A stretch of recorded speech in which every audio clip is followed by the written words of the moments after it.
amalan-amalan daripada guru-guru dan para ulama. Saat mana mereka akan meninggalkan kota Madinah, mereka akan pandang. Kalau boleh kita pandang di sebelah kanan kita, di sebelah kiri kita, kita melihat Jabal Uhud, yang mana hazal jabal yuhibbuna wa nuhibbuhu, yang mana kita akan meninggalkan buat seketika dan insya-Allah kita akan datang kembali.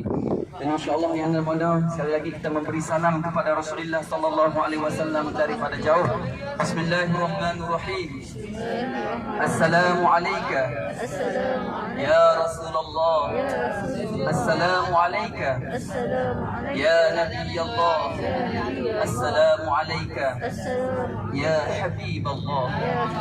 Itulah salam yang mana kita ucapkan wida dengan Rasulullah sallallahu alaihi wasallam. Ucapan selamat tinggal kepada Rasulullah sallallahu alaihi wasallam, dan insya-Allah kita juga akan memberi salam kepada ahli jannatul baqi', dan insyaallah kita sama-sama baca ya. Bismillahirrahmanirrahim. Assalamu alaikum dara qaumil mu'minin wa inna insyaallah ta'ala bikum لاحقون أنتم سلفنا ونحن بالآثار يغفر الله لنا ولكم ويرحم الله المستقدمين منكم والمستأخرين اللهم اغفر لأهل البقيع الغرقد. Dan insyaAllah ayah dan bonda, maka kita akan meninggalkan seketika. Sebelum kita nak meninggalkan, jangan kita tidur, tetapi kita pandanglah sepuas-puas hati kita. Kita melihat kota-kota Madinah, kita melambai-lambai dan kita melihat Masjid Nabawi untuk kali terakhir untuk kita pada hari ini. Tetapi biarlah bukannya hari ini dan juga tahun ini hari terakhir kita berada di kota Madinah, tetapi biarlah Allah Subhanahu wa taala rezekikan kepada kita supaya kita sampai di sini lagi. Ya Allah, ya Tuhan kami meminta dan kami memohon kepadamu ya Allah. Ya Allah, jangan jadikan hari ini hari terakhir kami di sini ya Allah. Ya Allah, ya Tuhan kami, sepanjang kami berkumpul di sini ya Allah, bukan semata-matanya kami ingin berbaik ataupun kami ingin bersia-sia ya Allah, tetapi kami hadir di sini adalah semata-mata untuk menjadi tetamu Rasulullah sallallahu alaihi wasallam. Seamana kami beramal di sini ya Allah, maka Engkau terimakanlah segala amalan kami ya Allah. Ya Allah, ya Tuhan kami minta dan kami mohon kepadamu ya Allah, jadikanlah kami ini tetamu-Mu dengan sempurna ya Allah, dan jadikanlah kami sebagai duyufur Rahman. Dan hari ini kami pun sudah selesai untuk menjadi tetamu Rasulullah sallallahu alaihi wasallam. Ya Allah, ya Tuhan kami, jadikanlah saat mana kami berada di kota Madinah ini ya Allah, satu amal ibadat yang mana kami menjunjung di atas perintah-perintah-Mu ya Allah. Rabbana atina fid dunya hasanah wa fil akhirati hasanatan wa qina azabannar. Wa sallallahu ala sayyidina Muhammadin wa ala alihi wa sahbihi ajma'in. Subhana rabbika rabbil izzati amma yasifun wa salamun alal mursalin walhamdulillahi rabbil alamin. Amin amin ya rabbal alamin. Mudah-mudahan Allah Subhanahu wa taala terima doa kita, doa yang terakhir yang mana kita ucapkan, yang mana jangan jadikan hari ini hari terakhir berada di kota Madinah. Dan pada hari ini juga yang mana kita akan beramal dengan hadis Nabi sallallahu alaihi wasallam, yaitulah bunya Islamu ala khamsin, syahadati an la ilaha illallah wa asyhadu anna Muhammadur Rasulullah wa iqamis salah wa ita'iz zakah wal haji wa shaumi Ramadan, yang mana kita akan melaksanakan ibadat umrah. Katanya Nabi sallallahu alaihi wasallam, al-umratu ila umratin kaffaratun lima bainahuma. Sesungguhnya di antara umrah kepada umrah yang kita akan lakukan, maka di antaranya maka Allah mengampuni dosa-dosa kita. Alangkah beruntungnya bagi jemaah-jemaah yang mana sudah pun berkali-kali datang ke mana? Datang ke Mekah. Berarti kata setengah ulama, saat mana dia mengerjakan ibadat umrah, dia berdoa, janganlah jadikan umrah yang terakhir, maka hari ini dia datang lagi, maka itulah doanya dimakbulkan oleh Allah. Sebaliknya mungkin ada di antara kalangan kita yang mana kali pertama dalam hidup dia melaksanakan ibadat umrah hari ini, alangkah beruntungnya dia.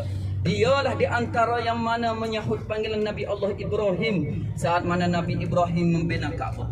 Selesai sahaja Nabi Ibrahim membina Kaabah, Nabi Ibrahim menaiki di atas Jabal Abu Kubais. Kemudian Nabi Ibrahim menyuruh di alam ruh. Maka kata ulama, mana-mana saat mana Nabi Ibrahim menyeru, maka alam ruh yang mana menyahut dengan kata labbaik, labbaik, labbaik, maka dia adalah di antara tetamu dan juga sebagai orang yang mengerjakan ibadah haji dan umrah. Ya, yang mana kita semua pada hari ini ketika mana saat di alam ruh, maka kita pun sudah pun menyahut panggilan Nabi Allah Ibrahim alaihissalam. Dan yang mana saat mana di antara kalangan kita ini juga yang mana menjadi duyufur rahman, dan beberapa perkara yang Ustaz ingin titik beratkan kepada ayah dan bonda. Antaranya jemaah wanita. Kerana apa? Kerana jemaah wanita ini di dalam syariat kita, dalam mazhab Syafi'i kita, maka tidak boleh memakai pakaian yang menutup muka, ya. Kalau boleh Ustaz minta bagi jemaah wanita, kalau boleh saat mana kita nak menutup muka ni, saat mana kita nak masuk ke dalam kawasan Kaabah. Sebab di situ kena tutup. Kerana apa? Kerana kita kalau boleh selagi mana tak ada orang yang mengarahkan supaya menutup muka, kalau boleh kita buka, ya. Kerana apa? Kerana nak mengelakkan daripada kita terkena down. Dan insya-Allah nanti tentang masalah-masalah dan juga perkara-perkara yang berkaitan dengan umrah, patang larang semua, insya-Allah nanti Ustaz akan ulang secara ringkas, dan insya-Allah Ustaz akan jemput Ustaz Anwar. Dia baca kitab kepada kita yang mana apakah sunat-sunat tawaf dan bagaimanakah syarat-syarat tawaf, ya. Sebab Ustaz tak boleh membaca saat mana kereta bergerak. Jadi pening, ya. Sebab itulah kadang-kadang ada orang buat kajian yang mana kalau kita baca, nak tahu orang itu setia ke tak, kalau dia baca dah tabah atas kereta dia jadi pening. Itulah tanda orang yang setia, ya. Baiklah, insya-Allah ayah dan bunda, ya. Sedikit sebanyak okeylah, sedikit sebanyak Ustaz nak bagi tahu, ya, tentang patang larang yang ke mana kita di dalam ihram. Baiklah, yang pertamanya alhamdulillah, pertama sekali kita akan membuat perkara-perkara sunat dahulu. Yang mana alhamdulillah kita pun sudah selesai sembahyang, sudah selesai mandi sunat ihram. Ada yang sudah, yang mana bercukur ataupun yang membuang bulu dan sebagainya, kerak kuku dan sebagainya. Kemudian seterusnya kita akan melaksanakan satu lagi amalan ibadat. Kita nak beramal dengan perbuatan Rasulullah sallallahu alaihi wasallam, yang mana penduduk kota Madinah saat mana mereka ingin melaksanakan ibadat umrah ataupun haji, mereka akan berhenti di satu mikot digelar sebagai Masjid Bir Ali.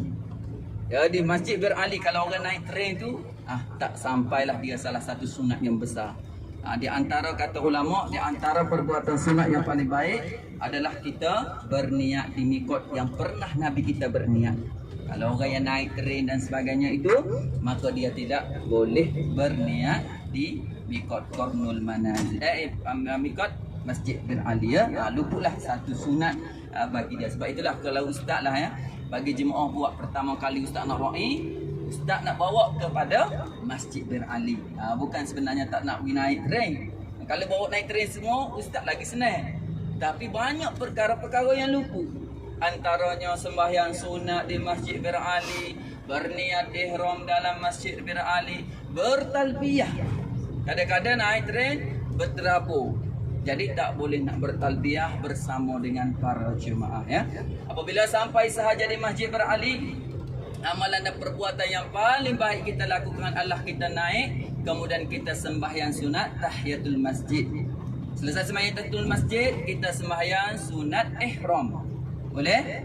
Sahaja aku sembahyang sunat ihram kerana Allah Ta'ala.